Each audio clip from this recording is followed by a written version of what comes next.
This is Find Your Flow, a show about navigating the complexities of life and business through the lens of curiosity.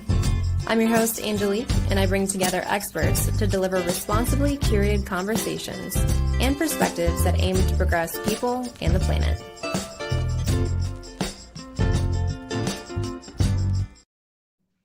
All right, my friends, I hope you are as excited as I am because today's guest is probably the happiest person in the world, or at least somebody where when he walks into a room, you cannot help but smile and feel good when you talk to him. But not only that, he is making waves in the food scene in Detroit. And he's not one to brag about himself, but because I'm his friend, I get to brag a little bit. But not only is he awesome, we're going to dive into some of the really fun things that he's been working on. So it's none other than Carlos Parisi. He is entrepreneur, a TV host, and the owner of Aunt Knees. And today, Carlos, where are you joining us from? We are in front of the Michigan Central train station. This is one of the most historical and beautiful buildings that we have here in the city of Detroit. And I decided to ride my bike here, which you can see right behind me. Yeah, I love this place. I figured it would be a good place for a conversation. Well, and show the people that are not from Detroit some views of what it looks like to be in the city. And I mean, right behind you, they're revitalizing this, if I'm not mistaken, Ford Motor Company. Yeah, it's insane. So for years, this is a place where a lot of us younger kids living here in the city for a while, we used to just jump in, and probably shouldn't say that, but yeah, we jumped in. It was abandoned and it was covered in graffiti. You could go up to a ton of the different floors, and it was beautiful to us because it was by far one of the most beautiful buildings in the city. As a matter of fact, so my grandfather, who is from Mexico City as well, when he was traveling, he was a doctor, and he traveled all over the world actually to learn more and practice medicine. And when he arrived to Detroit on one of his excursions, he came into this train station, and he reported back to my family saying that it was by far one of the most beautiful buildings that he had ever seen in his life. And this is a man who is extremely well traveled across the whole world. Sure. So for them to now revitalize this building and not only just, turn it back into what it was, but also take a little bit of that something of the graffiti and the let's just call it the layers of art that have been added to it for so long, and also kind of embrace that, which is really nice. So I was fortunate enough to get a tour last year of them going through the construction process. And in there, they're looking at, which pieces of graffiti they want to keep, which are, beautiful murals, things that are honestly iconic at this point. And they're looking at putting those behind plexiglass to preserve those at the same time that they're bringing back the marble floors and all of the other beautiful things that the train station had. Hell yes. Preserve the culture, preserve the history. It's great. We talk about, coming in and revitalizing, but it's also about preserving what was and continuing to tell that story. So Absolutely. Let's talk about some revitalization. You've been in the food scene. We've known each other almost 15 years now. Way more than that. I know. Actually, yeah, that's fair. It's like we've been going back and back and back. And, even when I think about when I was first meeting you, when you started Aunt Knees and what you were building in Eastern Market, I mean, give the people a little bit of a story. Like, what's your high level overview? Who's Carlos? Where'd you get started? How are you in the game here? So when we talk about food, I started doing food with my mom, just having fun in the kitchen. And I remember playing around and thinking like, okay, mom and I are hosting a food show, and we'd be in the kitchen. I'd be like, welcome to Cooking with Carlos and Mom. And that's like a memory that to me just sticks with me because I had so much fun. It was basically my mom and I from the age of like 6 on. And the woman has been my role model growing up, independent, strong woman who did absolutely everything in her power to provide me with a great life, to provide us with a great life, a loving home. And we didn't have much. We were poor, but anything that was going on a weekend, like if, when the Red Wings won the Stanley Cup, they were going to go to a department store and show the Stanley Cup there. And you could stand in line and hold the Stanley Cup. And my mom took me because she said that it would be a really cool experience, and it really was. It's something that stuck with me. That was a free thing. So my mom has always been um, just a role model to me in so many different ways. And looking at that person and growing up, she always gave me that mentality of how to hustle. You know, like I had started a paper route in, you know, the neighborhood around, you know, our old neighborhood. And I started mowing lawns and raking leaves and shoveling snow. And when I was able to get my first real job, I worked at the pizza place right by our like high schools as well, like our neighborhood pizza place. And I was there for 5 years. And pizza, like being there, and it wasn't just like, it was actually, I can say it was a Little Caesars, but it wasn't just any Little Caesars. It was the third franchise in history. And we did things that were not by the Little Caesars book. Like we still ground our own cheese, made the sauce, we blended our own spices. It wasn't Little Caesars brand anything. It was really nice because it taught me a lot about, like, you know, the process of making things. But then also I worked with a handful of people that were very huge food heads. And these people were like, oh, well, why don't you bring in these ingredients tomorrow and we'll start making this, because we had a stove and stuff too. So I started integrating myself a little bit more with like cuisine and like what is like the art of cooking, and had so much fun cooking and learning more about how to make food that wasn't just pizza. And then moving forward, you know, I kept, you know, working there, but then I moved to Las Vegas and I learned how to do sales. I was there for like 6 months and came back. I went back to school. I was at U of M Dearborn. And I was fortunate enough to join a bunch of different student organizations. And within those student organizations, I ended up meeting a friend of mine. And this coincided with the recession in 2008 into 2009. So at the time, his dad lost his job. His mom wasn't working either. His internship ran up, and then my mom lost her job too. So he was saying, you know, his mom had this packet. It was a hobby of a dry mix packet that she would mix with tomatoes to make her own fresh salsa. And that hobby ended up turning into the one thing that they were able to do to try to band together to make their family survive. Wow. And because I had just come back from Vegas and I learned how to do sales and work out there, and it also coincided with my mom, unfortunately, losing her job as well, we said, let's start this company. And we started everywhere we possibly could, selling, being loud kids. And I was able to take everything that I had learned before and integrate that in with their family. And we banded together. We banded our families together, and we're just packaging spices. And then it worked really well. For like 6 months, we were just pounding the pavement and sold chips and salsa everywhere we possibly could. Ended up doing so well that we were able to pay for their like home and save the family. I was able to give my mom some money, and then moving forward, him and I turned it into a real company, and it just really became him and I. When his parents got a job, my mom got a job again as well, and it was just him and I doing everything that we possibly could. We then also learned about pop-ups. This was like 2010, 11, 12, and started doing food pop-ups. And I took what I had learned from restaurants. He took what he learned from restaurants as well. And we basically just combined forces to start making food. And the pop-ups became this huge thing. We were able to do a lot within here in the city of Detroit. Actually, a couple blocks that way, there's this place called St. Cece's, which was the home for Detroit pop-ups. And, you know, one of the biggest names to come out of that now is John Kung. I'm not sure if you're familiar with what he does, but he is huge in the TikTok and Instagram world and YouTube. And he has umpteen million followers. I don't know. But he was doing pop-ups under the name of Kung Food.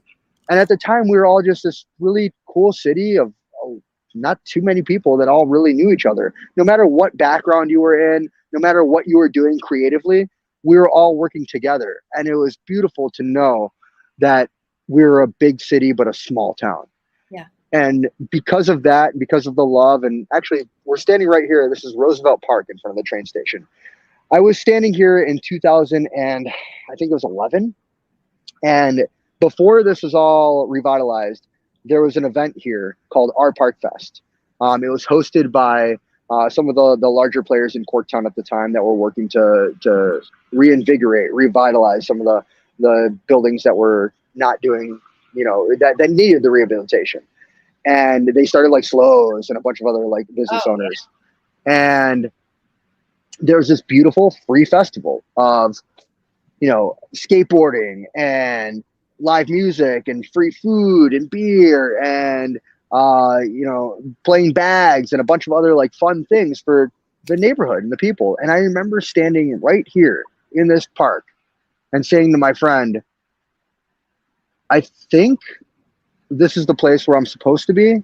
And I think this is the place where I'm going to stay. And Boom. from that point on, I wanted to devote myself to not just, doing things in the food community, but doing things in this community, in Yeah, Detroit. in I Detroit. fell in love with this city. I fell in love with who we were. We could do anything and everything that we wanted to do Right. while making sure that we pay respect to everything that was before, and hoping that we can take something from that and build upon it, be able to add our mark. And today I'm happy to say, we've moved forward with the chip and salsa company. Now it's for the most part, it's just me.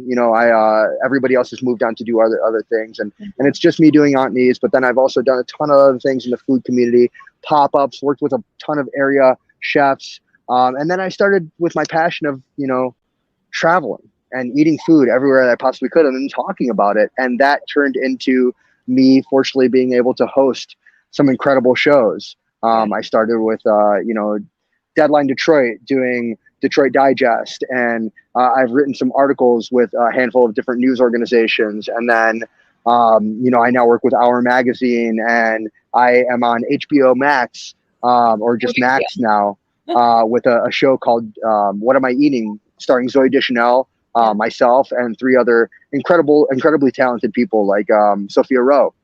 Man. And I'm happy to say that it all really just stemmed from, I guess you could probably say, it had a lot to do with this park. Well, hey, let's talk about full circle right now. Damn. One thing I'll say is, and I've traveled all over as well, as it sounds like your granddad had too. I tell you, the people from Detroit, and I'm one of them, no matter where we are, we have so much spirit for Detroit and like the heart that you have for that city. I mean, it shines through and everything. And I love to hear that you saw not only, hey, there's opportunity here, but you were like, let me see what I can build. And as I listen to your story, there's so many different themes that I hear that, even almost like a personal resurgence for yourself, where it's like, it began as this self-expression of you at Domino's, creating all these fun recipes, learning all these things. It's the creativity. And then it turned into survival. You go into this recession and it became the one thing that enabled you to grow from this. Entrepreneurship. The two other themes, collaboration and community. I mean, one of the things I love that you said in the past is that food it's the human's greatest equalizer. Tell me more about your Absolutely. beliefs on that. I mean, what have you seen? How can food and sitting at a table together, eating food, how does that transform people? I mean, for me, growing up, if you grow up in a family that has anything to say about anything, which the majority of foreign families do, Yeah, the dinner table is absolutely where those things get right. squashed. No matter what the situation, you're there and you're having a great meal. And I've learned so much about people over food. I have been fortunate enough to make food with incredible people and to eat food with fantastic, interesting people all across the world, and heard their stories and why they do what they do, why they eat the way they do, why they have cooked that way for generations. Mm-hmm. To me, that's everything. And when we can learn from each other from something so simple like a bite of food, I mean, what else do you need, right? You can try to learn the language as much as possible, but for me, the language is, Mm. this tastes great. Bon appetit. Yeah, No, I mean, absolutely. I mean, I think back to, so many of the spaces that you've been in, and even like a psychological component. I wonder if it's like when you eat food, it ignites all these different flavor profiles in your mouth. What does that do to our brains as we're communicating and connecting with people around us? And then it's like, something so significant about being able to bring people together on that. Because here's the one thing is we all need to eat. We all need to fuel our bodies to do these things. So why not do it in community and share your culture and beliefs and surroundings with it? That's absolutely it. Man, I so mean, yeah, for generations, people have met each other and said, all right, well then come and eat. yeah, For centuries, that has been the way to create community. right. Heck, And even dating culture. yeah, That's I'm great. so happy that, you know, with every experience of food and cuisine, I get to learn something else. Yeah, You know, I even if it's just when you watch a show about cooking or a documentary, or, you know, when you go to another country and you just eat at the airport, even mm-hmm. it teaches you so much. And I'm happy to say I think I found something eventually down the road that has led me into this incredible direction of what I do now. And I like to have fun. It's we we all just strive to be successful in some way, shape, or form. And to me, I didn't know what that success was. Right. And I'm sure, like, you and I talked about this years ago, 15 years ago, however long it was. We talked about, you know, what is success for us? What do we want to see in ourselves? We didn't know. We Right. thought success was what was defined for us, which is you make X amount of money, you have this house, you have this car, but it doesn't have to be that. Mm-hmm. What I found for me, for my success, is I'm happy doing what I do. I'm thankful for the people that I have around me. I'm I'm excited when I do something else that puts a smile on someone else's face. And I get to put a smile on people's faces every single day. Even if it's just my partner, even if Right. it's just waking up in bed and saying hello. Love. And that's a beautiful thing. Yeah. Having love for each other and finding somebody that you love, whether it's your family, your friends, your dog. All the above. So, I mean, you've traveled all over. Food is a love language. Oh yeah, What type of impact do you believe food and the growth of the food community in Detroit has had on its people? it's a great question. I think historically, you know, because of the automotive plants and the way that even beforehand, Detroit was very much a manufacturing town. Food in the city was very much about bang for your buck Mm-hmm. and eating quickly to make sure that you get back to work.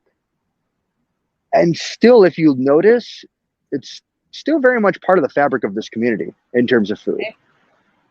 We have things like the ham shop. A ham shop, which we Yeah. have many of in Detroit and Metro Detroit, are simple.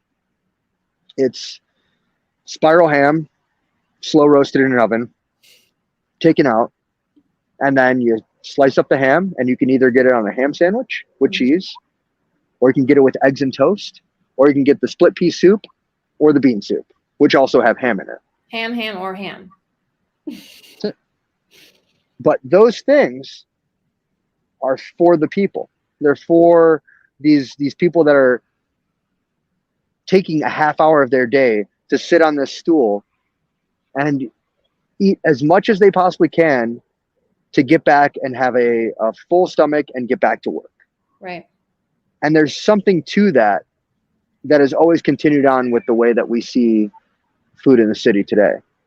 Now, granted, over time, we've seen, especially throughout the 80s, there was that difference between you've got your higher end food with you know, a chop house or really nice restaurants, or the places like this, which are more bang for your buck.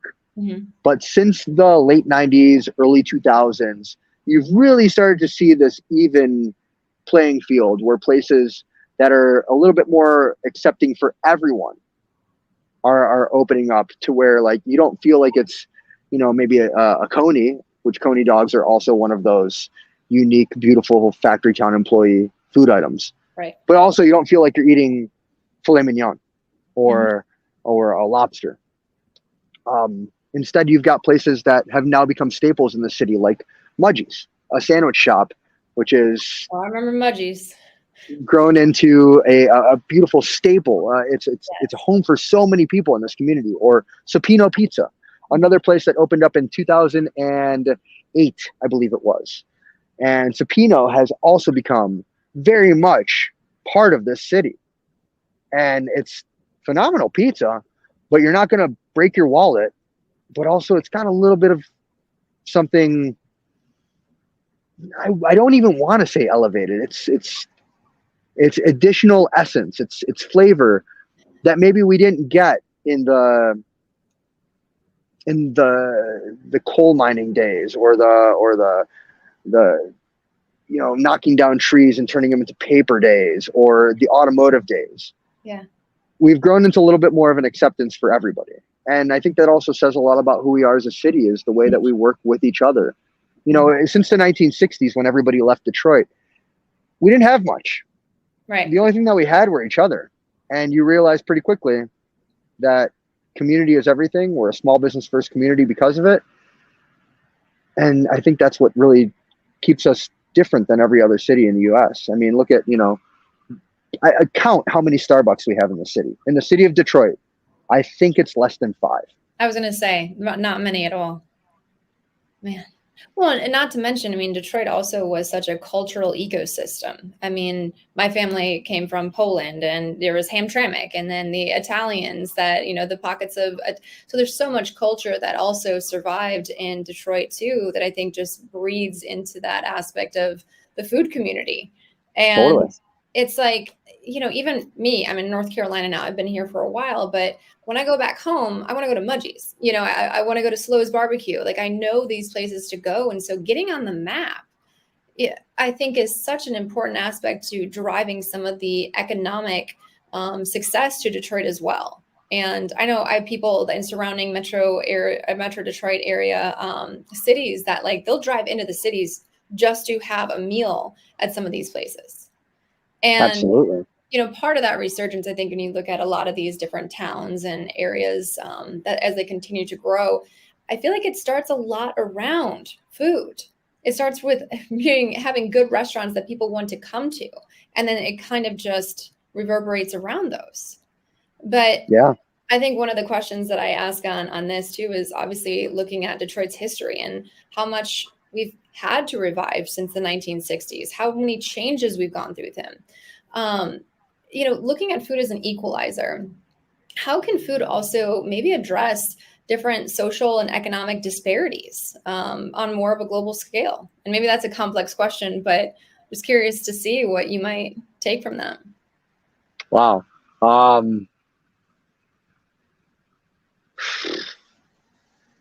don't even know how to answer that. There's so much that goes into, the world's ecosystem. Mm-hmm. And I'd like to hope that, everybody has the opportunity to eat and eat well. Sure. Obviously that's not going to happen. Hunger is an issue across the entire world. I understand that. And, I think a lot of people, I'll say that I understand it, but I really don't. Until you see it in front of your very eyes, and you go to countries where people would kill for fresh water, Mm-hmm. something so simple. I wish that there was an easy way to answer global hunger, or even just being able to keep somebody happy and healthy. Mm-hmm. But unfortunately, right now, with where we are in our global society, right, I don't know if that's a possibility. Mm-hmm.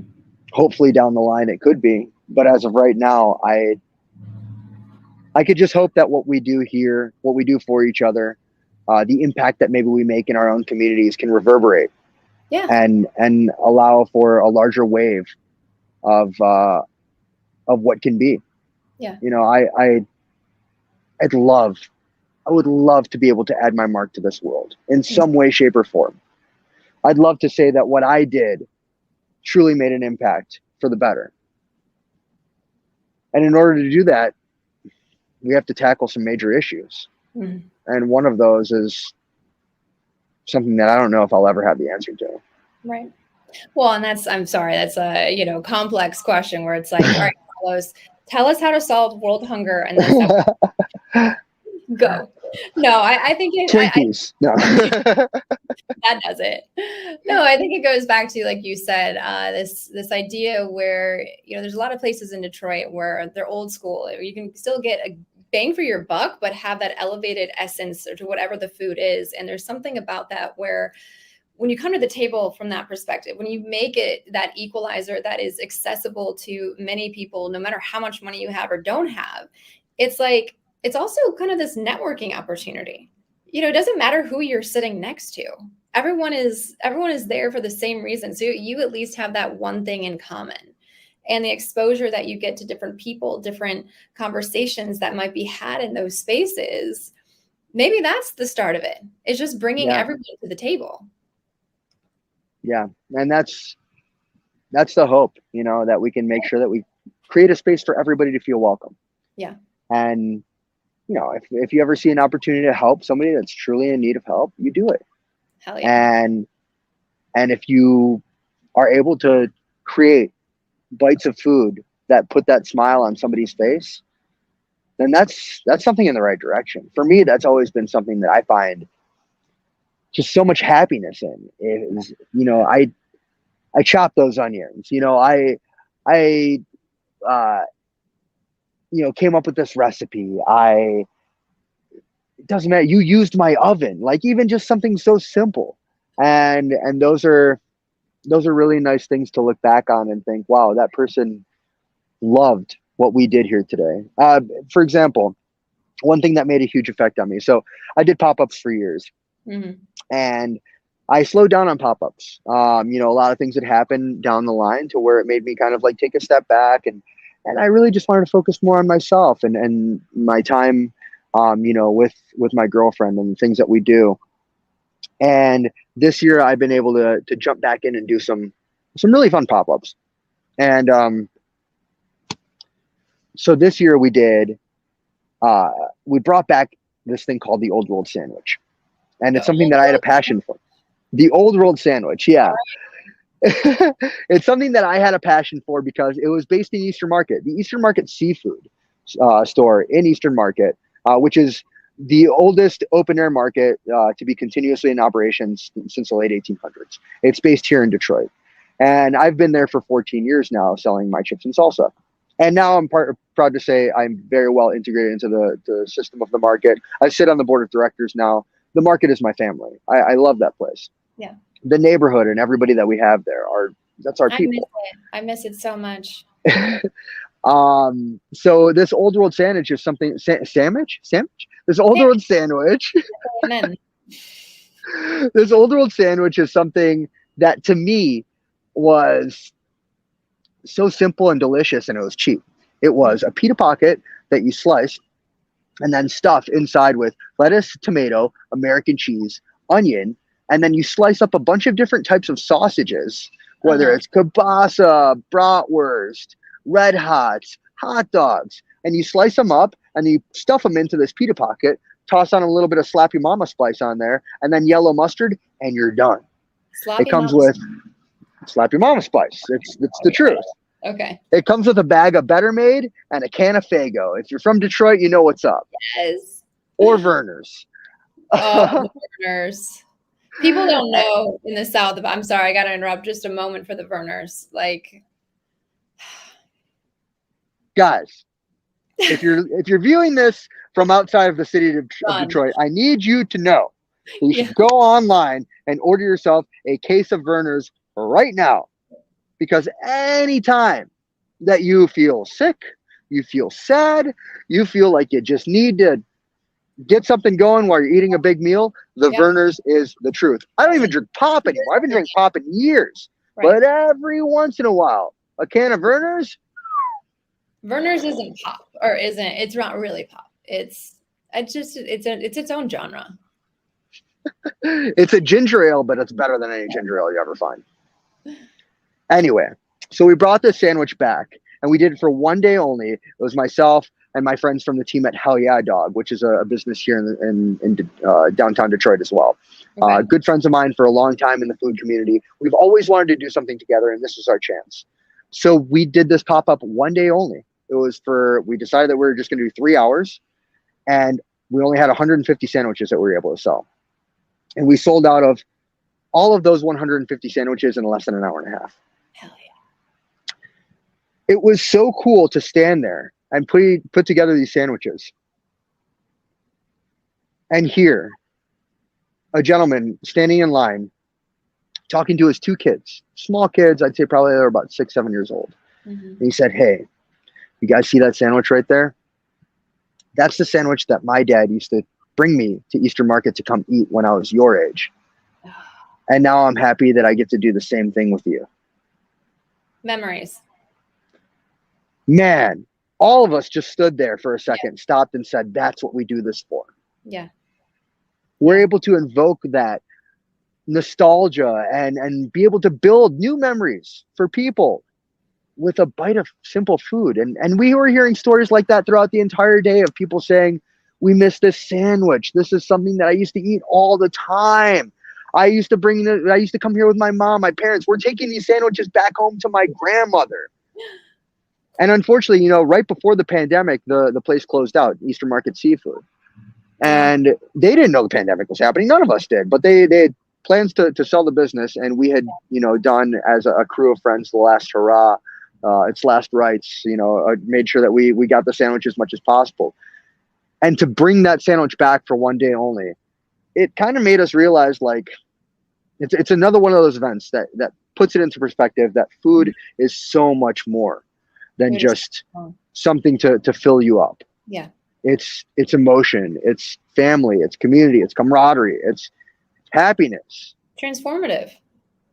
I mean, these experiences brought these people back to, even just talking about Eastern Market. I can just, in my head, again, even as a kid too, going to Eastern Market, the flavors, the samples that they'd give you, those were some of the best days of my life. And those flavors and the things that we would make from them. You can't replace it. It's just something that it's just amazing what food can do and how it can transform you in so many ways and transform the people around you. Because that kid, I guarantee you, he's gonna think back on that day. He's gonna ingrain that into his own memory and remember this sandwich. And what was the sauce that you said you put on it? Oh, yellow mustard. But no, before the yellow mustard, Mama's. Oh, the Slap Ya Mama spice? Slap Ya Mama spice. Bro. Get yourself a jar of Slap Ya Mama spice at the store. Okay. It's just a nice little, it's essentially like a seasoning salt, but it's so good. You just pop that in so much. Okay. Shake, Slap Your Mama and go for it. All right. Next time I'm back home, that's what I'm coming there. You can get it at your store. Go to your local store. You can pick up Slap Your Mama. Yeah. I'm the only one who hasn't heard of it. Okay. All right. Slap Ya Mama. I learned something new. I like it. Well, okay, Carlos, what's next? What are you working on next? Where do we go from here? Man, I ask myself that same question every day. There's a lot that can be done, but every day is one day at a time, I'm just thankful that I have an incredible community and people around me to encourage me to keep going. What's next for me after this is I'm going to go for a bike ride with some friends. Hell yeah. And then we're going to go to an art show right here behind me, right here. There's going to be an art show tonight. And, I'm happy to say I'm working on some new stuff. I've got another show that I'm working in partnership with that I can't really talk about too much right now, but it will be on YouTube. Okay. And, I'm still working with the crew at Hour and got more opportunities just like that are coming into fruition that I'm super thankful for. And it's just like, I don't know, every day, one day at a time. If you talk to somebody and they see that your spirit is in it, that you're really putting in the work and putting in the passion and you're trying so hard without looking like you're trying too hard. Yeah, fair. Just putting in that spirit and the work, then that gets recognized. Right. People around you will very much lift you up. Right. And that's really That's it. That's what I fight for. That's what I'm so happy for. And I love to lift other people up when they're doing the same thing. Yeah. Take you, for example. You have been somebody that I've seen hustle since the day that I've known you.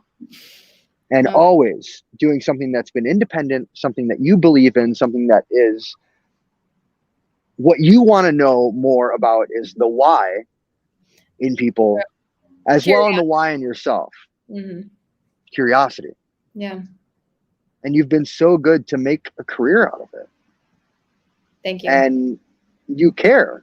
It shows. It very much shows. And I'm happy to have you as a friend. And we don't talk often, but the moment that we talk, it's like we haven't stopped talking. Oh yeah, pick And right that's up where we started. Yeah. Didn't skip a beat. I was like, Carlos, I've got this podcast that I'm doing. I haven't talked to you in a few years, but I need to interview you. You're like, yeah, what's up? Let's talk for an hour. What are we going to talk about? I'm like, what topic should we dive in? No, that's the sign of a real one. I appreciate that though, because it is all about spirit, and that's something that people they connect with, and it's like a magnetic, it's a vibration that people have with one another. They connect with that energy, and I think that's something that food brings out of people as well. You take each bite, and it's just something that you magically just and magnetically just become more ingrained in who you share that plate with. And heck, man, to see what you've done, and I'm like scrolling on Instagram and you're like doing these segments with Zoe Deschanel. And I was like, holy shit, Carlos, you did it. And I'm so proud of you. So proud. And Thank okay, you. this is going to be a hard question. And I'm going to ask you it. And I'm sorry, but the viewers that are listening, they're going to Detroit for the first time. 5 places that you would tell them to visit and eat in Detroit. Go. Interesting. My favorite restaurant in the whole wide city is a place that a lot of people probably don't know. And if they do know, it's because they're real ones. It's Dooley's. Dooley's Coney is 101 years old. I think it might be 102 now. And it's a Coney Island. If you don't know what a Coney is, the Coney dog is a hot dog with chili, mustard, and onion. Mm-hmm. The Southerners food of don't the know city that. here. That is. Did you know that that's pretty much just a Midwest, if not just Michigan thing? Coney dogs. Oh yeah, it's a Detroit thing for sure. It Why? started. The 2 places downtown that started are American and Lafayette. 2 brothers that opened up one after the other. Yeah. Right next And to you. they're right next to each other, absolutely. And while a lot of people argue that those are the best Conies in the city, Lafayette, I love. I love you, Lafayette. I want you to see this, and I want you to know that I love you. However, Dooley's to me it's my favorite. And not just because of the Coney, but everything else that they do there. They got the crispy edge pancakes, the kind that is nice and fluffy, Oh yeah. soaks in the syrup, but has those nice crispy edges on the side to give you that slight crunch. Say less. Oh, man. So that would be number 1. Okay. Number 2, you got to check out a ham shop. Mike's Ham is important here, right here on Michigan Avenue. It's next to High Grade Deli, if you've ever heard of it as well, which also is a beautiful place to stop by if you need a sandwich as well. But the ham shop is something unique and important to the city of Detroit. When you talk about fine dining in the city, right now I'm happy to say that I'm good friends with the folks over at Ladder 4. Ladder 4 is a wine bar. It's not a restaurant. It's a wine bar. And they won not just last year Best New Restaurant from the Detroit Free Press, but they've also won top 50 from Bon Appetit top 24 from Bon Appetit and top 50 from the New York Times this year. Wow. Okay. So they are a phenomenal restaurant. Okay. One of my favorite by far. So that would be 3. Okay. Number 4, we talked about Mudgee's.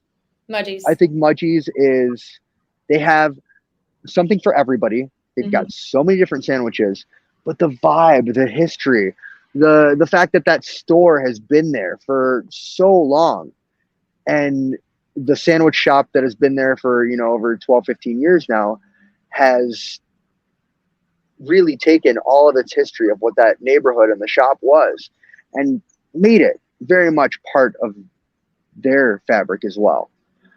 So I would also say that that's a huge one. Very much something necessary to check out. Now, number 5.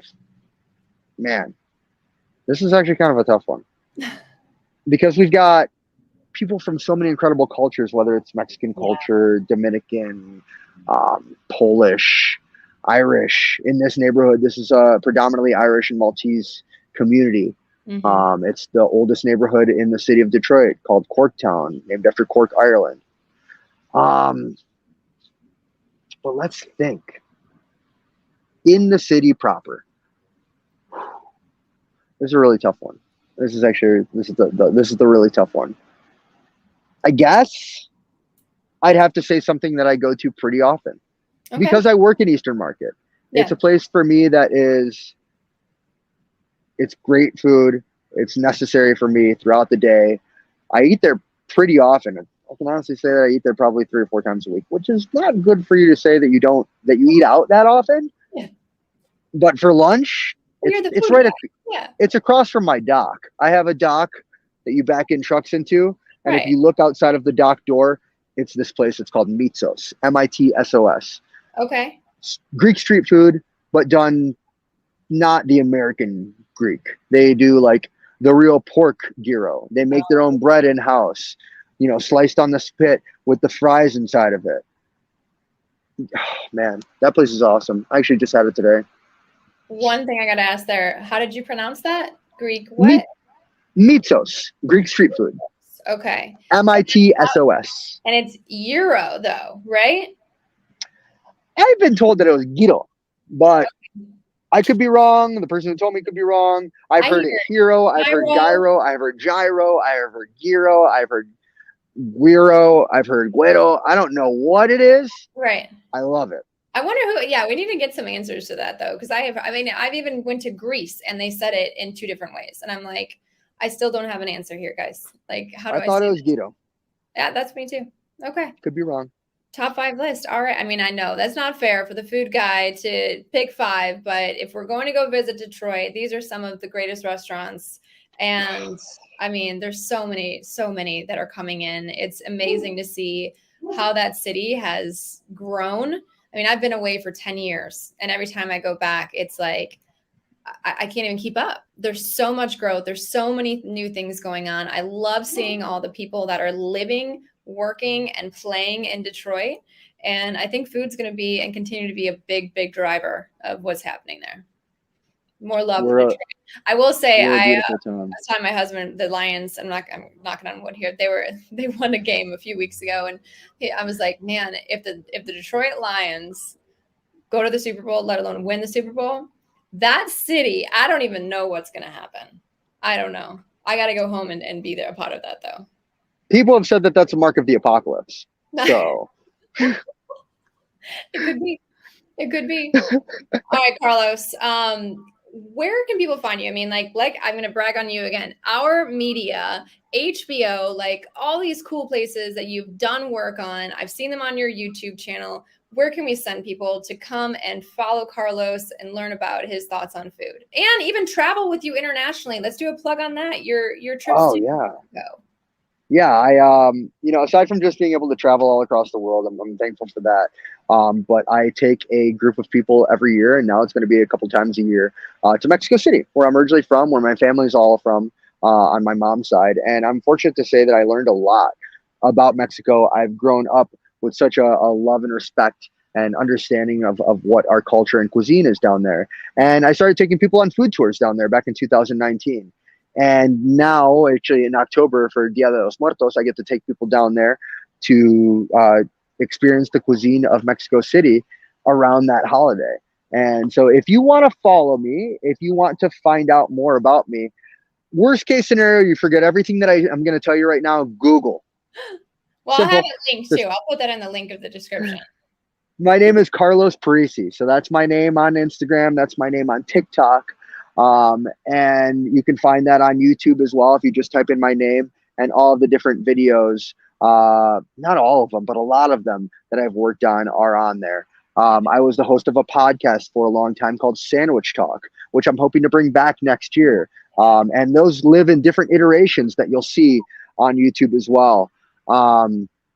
And a lot of those were through the Planet Ant Network, which is where I did improv and stand up for a while. Also, the same place where, like, I don't know if you know the show I Think You Should Leave, but the people behind that show were from Planet Ant, and a lot of incredible people that make that place a hub for creativity. And they were able to give me the opportunity to be creative myself and do the podcast and do sketch comedy, and you might see some really weird sketch shows on YouTube as well that I did. But yeah, it's just, I'm all around, and I would just like to hope that what we say here today is, maybe gonna ignite a spark of creativity, of passion in somebody else's life.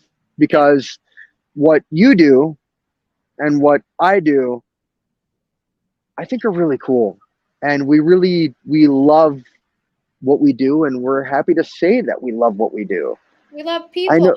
We love people. Community, driving community, and staying curious and staying creative. That's it. I And love that's all you can do. Man. Well, as always, you are such a joy to talk to, and I'm so grateful that we were able to reconnect through this. And I hope very soon to come visit Detroit and break bread over a meal, maybe even at the ham shop, because I have not been there, and I'm ashamed to say such. But that is going to be top of my list when I make it back home. You're gonna love it. I'm gonna make it happen. Carlos, you enjoy that bike ride. I'll talk to you soon, friend. Thank you very much. Always a pleasure.